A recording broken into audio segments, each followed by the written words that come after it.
La pandémie Covid-19 que nous vivons actuellement est due à un virus de la famille des coronavirus qui sont à l'origine de diverses maladies qui vont du rhume banal au SRAS, syndrome respiratoire aigu sévère. Parmi eux, le SARS-CoV-2, virus à l'origine de la maladie infectieuse respiratoire appelée Covid-19. Apparue à Wuhan, en Chine, en décembre 2019, l'épidémie s'est rapidement étendue et à ce jour, elle concerne le monde entier. C'est pourquoi nous utilisons le terme de pandémie.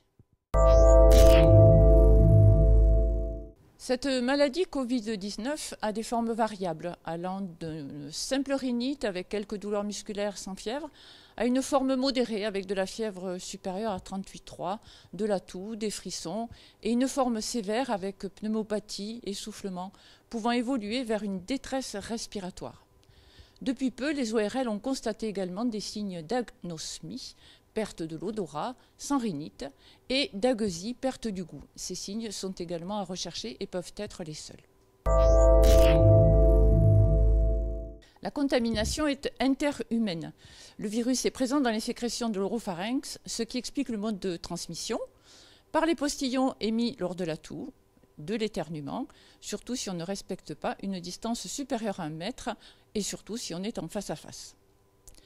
La transmission se fait aussi au contact de sécrétions et d'objets contaminés, les poignées de porte, les interrupteurs, les surfaces et le plus souvent le vecteur est représenté par les mains.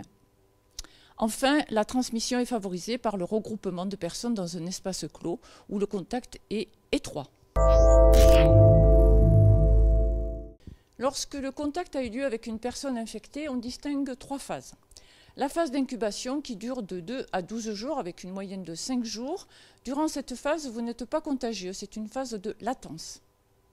Puis les signes cliniques apparaissent, de la forme simple à la forme sévère. 24 heures avant et durant toute la phase des signes cliniques, vous êtes contagieux car le virus est présent dans les sécrétions oropharyngées. Enfin, la guérison apparaît à la fin des signes cliniques. Pour autant, toutes les études actuelles prouvent qu'une excrétion du virus est encore possible en moyenne 5 jours après la guérison. Le mode de transmission du virus que je viens d'évoquer permet de comprendre les mesures barrières. En effet, avec l'isolement et le confinement, elles sont le seul mode de prévention aujourd'hui de la contamination. Se laver les mains, pour ce, il faut privilégier l'eau et le savon si vous avez un point d'eau, sinon utilisez la solution hydroalcoolique. Alors, comment bien se laver les mains? Lorsqu'on dispose d'un point d'eau, le savon est privilégié. Pendant 30 secondes à 1 minute, il faut insister sur l'intérieur, l'extérieur des mains, ainsi que jusqu'au niveau des poignets, ainsi que l'espace interdigital et l'extrémité des doigts. Donc cette opération doit durer pour être efficace minimum 30 secondes.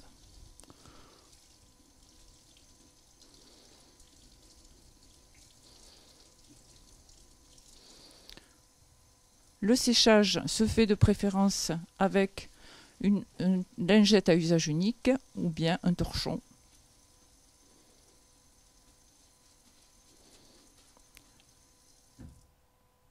La lingette à usage unique sera jetée à la poubelle.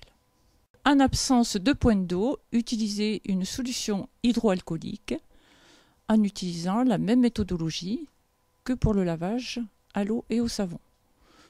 Face interne, face externe, espaces interdigitaux, les extrémités des doigts ainsi que la zone des poignets et la solution alcoolique sèche d'elle-même. Tousser et éternuer dans son coude, se moucher avec un mouchoir à usage unique et le jeter, désinfecter les surfaces contact comme les poignées de porte, les interrupteurs, les plans de travail avec un désinfectant ménager classique, eau de javel, vinaigre ménager ou désinfectant ménager. Le port du masque si vous êtes malade et il faut enfin réserver l'usage du masque aux professionnels de santé. enfin, l'isolement et le confinement permettent évidemment de limiter la propagation de la contamination. C'est pourquoi restez chez vous pour sauver des vies.